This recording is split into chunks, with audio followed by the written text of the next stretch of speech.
Assalamualaikum warahmatullahi wabarakatuh.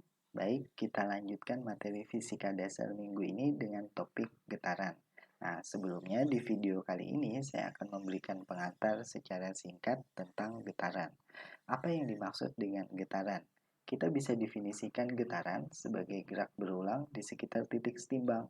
Jadi kalau dalam grafik sebelah kanan misalnya, titik setimbang yang dimaksud adalah X sama dengan 0, kemudian bendanya bergerak dari A ke minus A bolak-balik seperti itu, dan ketika diplot posisinya, di sini kita bisa melihat fungsinya adalah fungsi sinusoidal, dan ini merupakan karakteristik dari gerak harmonik sederhana. Nah, fungsi seperti ini juga memiliki amplitudo, frekuensi, dan periode. Kemudian gerak harmonik sederhana ini dialami oleh benda yang biasanya kita pasangkan ke pegas, bisa horizontal maupun secara vertikal, atau pada pendulum atau bandul. Kemudian semua sistem dengan gaya pemulih itu juga bisa dimodelkan dalam gerak harmonik sederhana. Dalam membahas gerak harmonik sederhana, kita akan mereview kembali getaran atau gerak melingkar. Nah, gerak melingkar itu biasanya kita gambarkan seperti ini. Jadi gambar yang sebelah kanan ada satu objek bola misalnya diikatkan dengan tali kemudian diputar seperti ini. Nah, jika kita berikan proyeksi dari bola ini ke sumbu X, maka kita akan melihat bayangannya akan bergerak dari A ke minus A dan begitu juga balik ke A lagi. Nah, proyeksi ini akan termasuk dalam gerak harmonik sederhana. Jadi sebenarnya gerak harmonik sederhana itu juga merupakan proyeksi dari gerak melingkar. Nah, dari sini kita bisa definisikan apa yang kita maksud dengan konstanta fase, yaitu tidak lain sudut pada gerak melingkar yang menjadi posisi awal dari gerak harmonik sederhana. Nah, apakah hukum kekekalan energi juga berlaku pada gerak harmonik sederhana?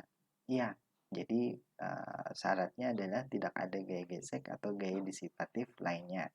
Kemudian apa yang kekal? Yang kekal adalah energi mekanik atau disimbolkan dengan E dalam grafik di sebelah kanan ini, dan yang berubah-ubah adalah energi kinetik serta energi potensial. Sehingga kita lihat kurva energi kinetik dan potensial itu berubah-ubah nilainya, sementara energi mekanik yang warna coklat nilainya konstan.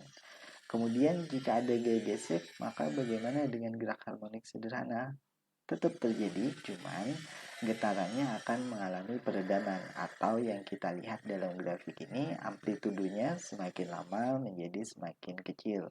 Nah, namun sebaliknya juga bisa terjadi. Satu getaran amplitudonya dapat tiba-tiba membesar jika frekuensi getaran tersebut sama dengan frekuensi natural benda. Nah, mengapa sih kita perlu mempelajari gerak harmonik sederhana? Pertama, gerak harmonik sederhana sangat sering dijumpai dalam berbagai fenomena mekanik, misalnya petikan gitar, atau bandul jam, ataupun getaran dari sebuah jembatan yang sedang dilalui oleh truk besar.